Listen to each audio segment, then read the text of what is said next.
Bharat Ratna doctor Bhimrao Ambedkar को कोटि कोटि नमन। ये कार्यक्रम डॉक्टर भीमराव अंबेडकर के जीवन पर आधारित है, जहां भारत की जनता के प्रति उनके योगदानों को पूरी सजगता से चित्रित और रेखांकित करने का प्रयास है। कार्यक्रम में दिखाई गई घटनाएं लब्ध पुस्तकों से ली गई हैं। इस कार्यक्रम के जरिए चैनल की ओर से एक विश्वसनीय, सजग और सकारात्मक प्रयास है कि डॉक्टर बाबा साहेब भीमराव अंबेडकर के जीवन की संघर्ष यात्रा एवं गौरव गाथा पूरे आदर के साथ घर घर पहुंचे और उनके योगदानों से सभी संपूर्णता में परिचित और आह्लादित हों।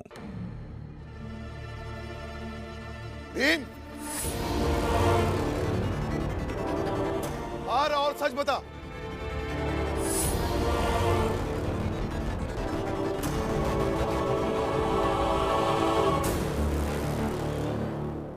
वो नहीं बताएंगे।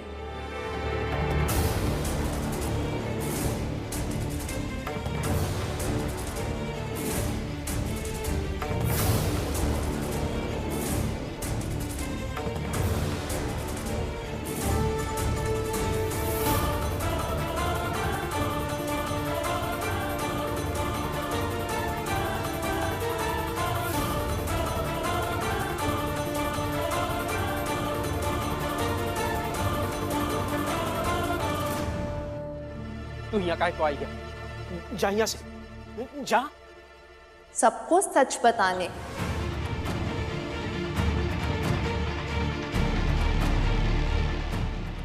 ये उस चमेली की आवाज है ना? हाँ।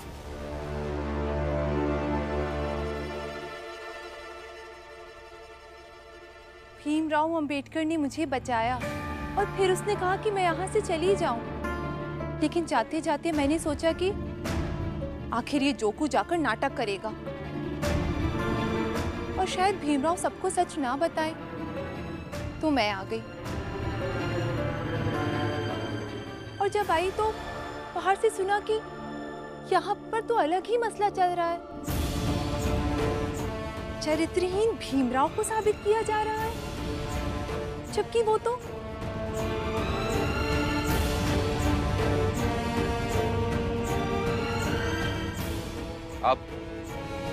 अब चली जाइए यहाँ से। नहीं भीमराव, सबको सच पता होना चाहिए। चरित्रहीन भीमराव नहीं, बल्कि ये जोकू चरित्रहीन है।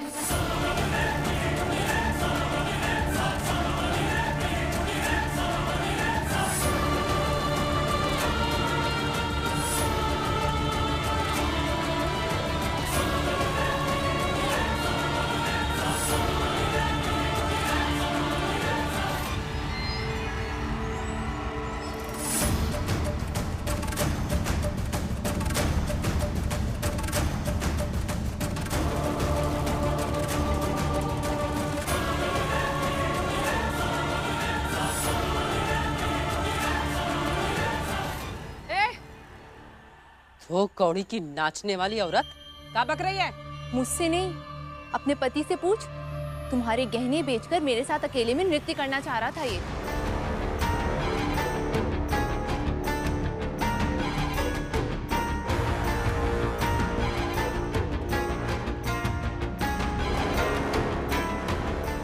फुलिया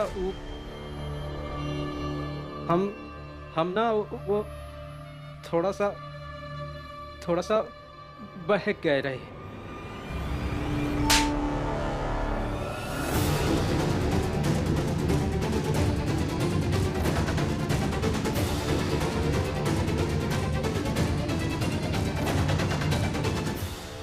तुम बार बार बहक काहे जाते हो जोको?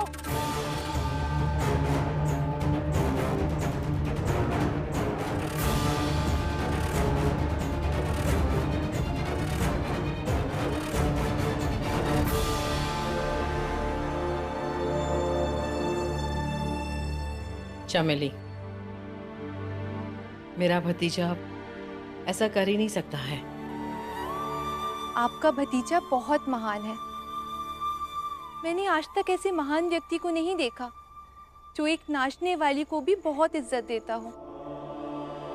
चलती हूँ, बस जाते जाते इतना कहना चाहती हूँ कि संसार गलत हो सकता है, लेकिन भीमराव अंबेडकर नहीं।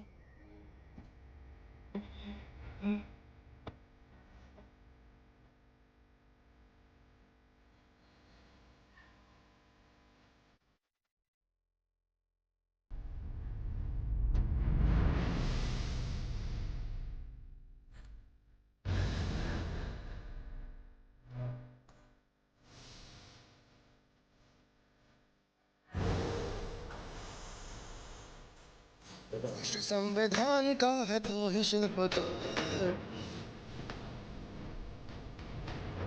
वो नहीं सिखा संविधान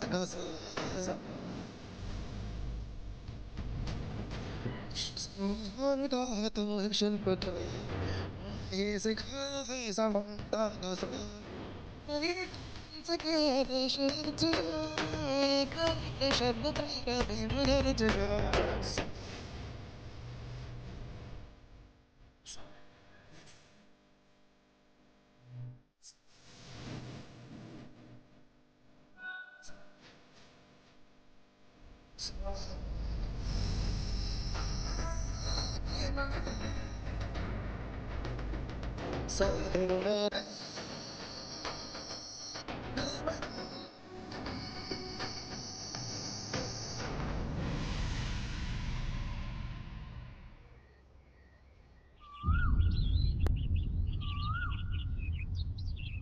मालिक, वो जोकू नशे में था और गलती हो गई, भाग गई वो।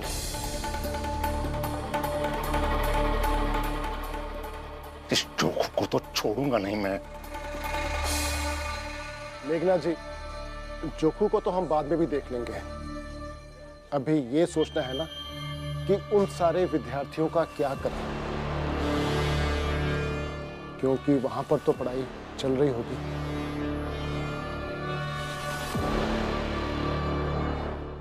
क से कबूतर, क से कबूतर, ख से खरगोश, ख से खरगोश।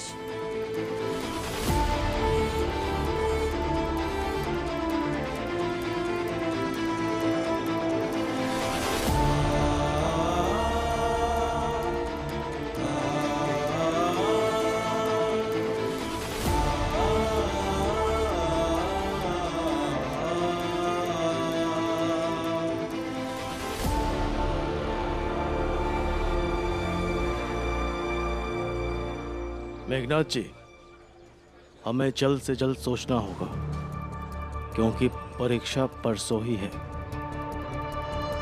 ये सारे विद्यार्थी कम कीट की तरह ज्यादा हो गए हैं। समाज रूपी फसल में ये कीड़े लग गए हैं।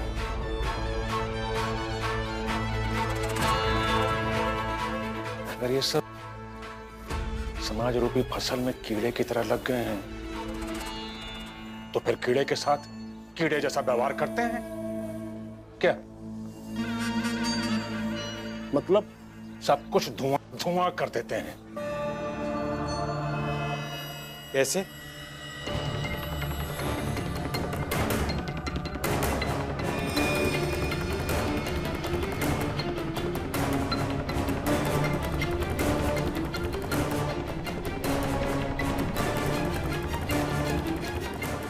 चलो इसे बांध, फिर बताता हूं मैं।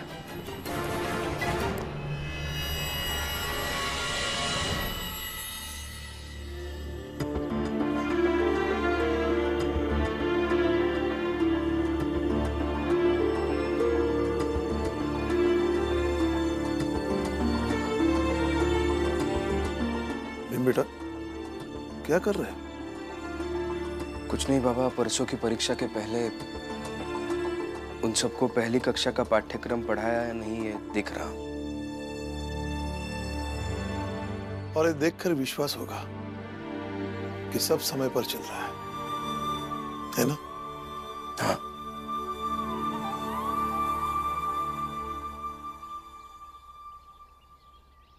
यही तो खास बात है तुम में कि तुम हर चीज की तैयारी बहुत अच्छे से करते हो, इसलिए विजय भी होते हो। क्योंकि जिनकी तैयारी बहुत अच्छे से होती है, उनकी हार की संभावनाएं बहुत नगण्य होती है, ना के बराबर होती है। लेकिन बाबा, इस बार की लड़ाई अलग है। कोई और हमें जिताएगा, हम खुद नहीं लड़ रहे हैं। और वो मेघनाथ जी इस बार सिर्फ मेरे लिए ही नहीं बल्कि बाकी सबके लिए भी बाधा बन चुके हैं। इस बात को लेकर बहुत डर लग रहा है। डर तो मुझे भी है, लेकिन अच्छा ही होगा, क्योंकि तुम्हारी नीयत बहुत साफ है, अच्छी है। इसलिए मुझे पूरा विश्वास है कि तुम जीत जाओगे। बहुत समय है अभी। डर लगता रहता है कि किसी भी क्षण कुछ भी हो सकता है। अच्छा ही होगा।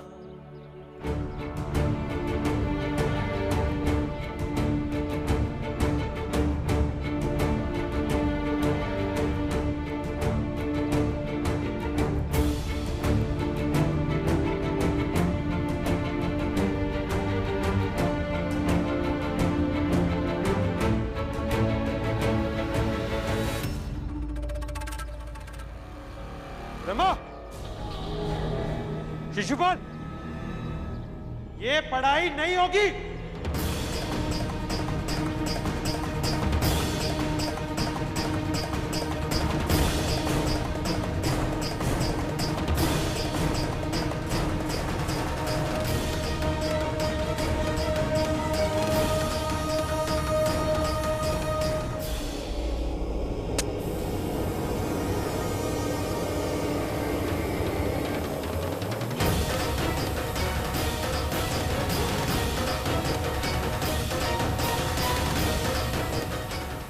मरो सब कीड़े की तरह।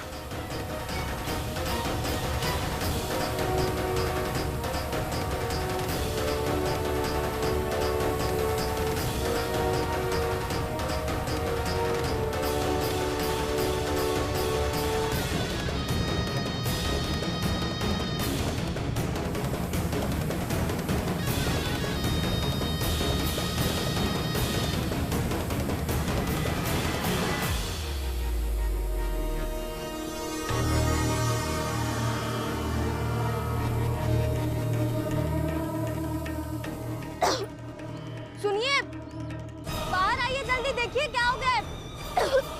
अब क्या हुआ बाबा? चल देखते।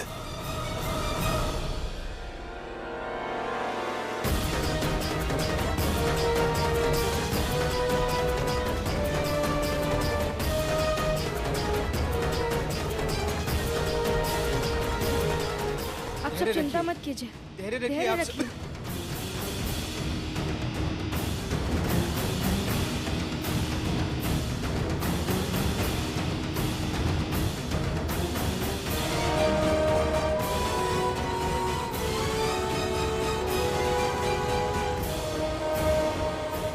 चिंता मत कीजिए, धैर्य रखिए।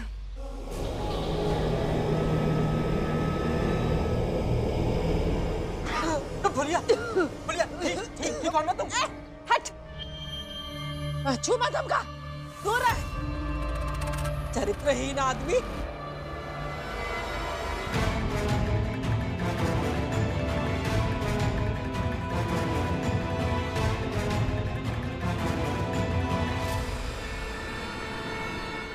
नहीं मैं ये भीमराव बीच में ना आ गया होता तो कभी हम अपनी बीवी की नजर में न गिरते। एक का बदला भी हम लेंगे भीमराव।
भीमराव, अरे ये सब क्या हो गया? अरे अरे अरे ये सारे विद्यार्थी तो बेहोश हो गए। पढ़ेगा कौन?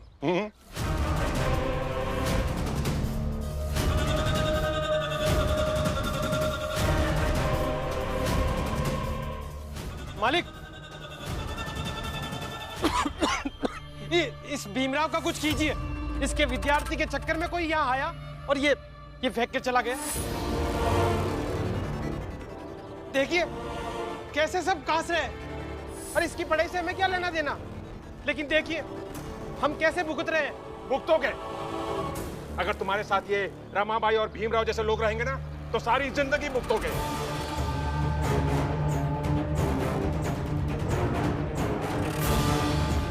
वैसे भीमराव, अभी भी समय है। अगर चाहो तो ये इन सबको पढ़ा के पास करने की जो नौटंकी है ना, इसे बंद कर दो। तुम्हारे भले के लिए समझा रहा हूं, नहीं तो ऐसे ही रोज अनजान लोग आएंगे, सबको बेहोश कर देंगे, सबको खांसी करवाएंगे, या क्या पता कल को इन सबको जान से भी मार देंगे। तो क्या कर पाओगे तुम? सोचा है कभी? नहीं ना? सोचो।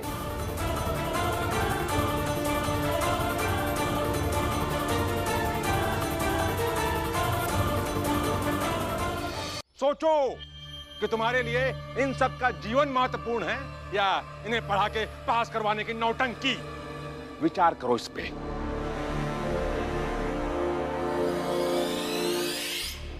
मेघनाथ जी, इन्हें भी देखते जाइए।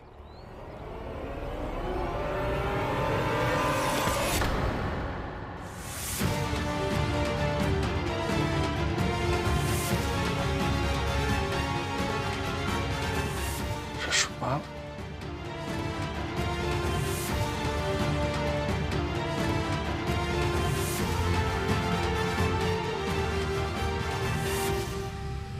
शिशुपाल, शिशुपाल, उठना बेटा।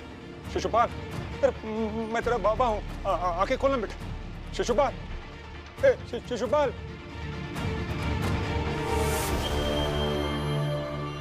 शिशुपाल, उठ बेटा, उठना। तुम्हारी वजह से भीमराव, आज मेरे बेटे की ये हालत हो गई। तुम्हारे चक्कर में आज मेरे बेटे की जान पर बन गई, सिर्फ तुम्हारे चक्कर में। शिशुपाल, उठना बेटा, उठना। ये जो लोग करके गए हैं, ये आगे भी करके जाएंगे। वो आपके ही लोग होंगे, और आपके ही लोग आपके बेटे के साथ ऐसा कर रहे हैं। आज तो मेरी धारणा और पुख्ता हो गई है मेघनाथ जी कि आप लोगों ने बिरादरी को व्यक्ति से भी बड़ा बनाकर रख दिया है, जबकि सबसे बड़ा व्यक्ति होना चाहिए।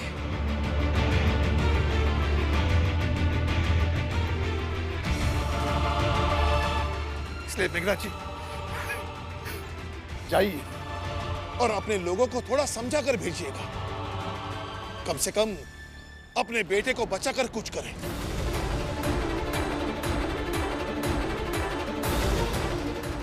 मैंने जो बिकवाया है उससे कोई मारा तो नहीं होगा। ये सब के सब बस धुएं से बेहोश हो गए हैं। शिशुपाल भी शाम तक होश में आ ही जाएगा। और राम जी, भीमराव, तुम लोग ये सब मुझे क्यों सुना रहे हो? मैंने नहीं करवाया ये सब। पर जिसने भी करवाया है ना, जो कर रहा है ना, अच्छा है, अच्छा कर रहा है वो, बढ़िया। लेकिन अभी जो हमारी जिंदगी में हो रहा है वो सब आपके कारण ही हो रहा है ना। फालतू की बात नहीं रमाबाई। ये भीमराव जो हमेशा न्याय और कानून की बात करता है, ये तुम्हारा पति है ना, इसी की पत्नी हो ना तुम। तो अगर सामने वाले के खिलाफ पुख्ता सबूत ना हो ना, तो चुप रहना सीखो, बेहतर होगा तुम्हारे लिए।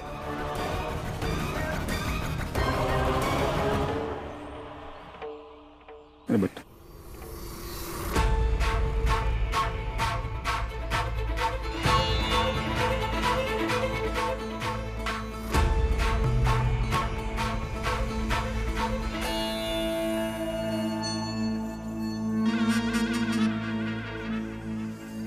मेघनाथ जी, शिशुपाल जी अगर जिंदा रहे तो ठीक, अगर मर गए होंगे तो हम अपने हिसाब से इनका अंतिम संस्कार कर देंगे। भीमराव, बकवास बंद करो। शिशुपाल मर ही नहीं सकता। क्यों? क्योंकि आप जानते हैं जो चीज फिकवा कर आपने धुआं धुआं किया, उस चीज से कोई मर नहीं सकता, है ना? लीजिए मेघनाथ जी, मैंने तो सबूत के साथ साबित कर दिया कि यह सब आपने ही किया है।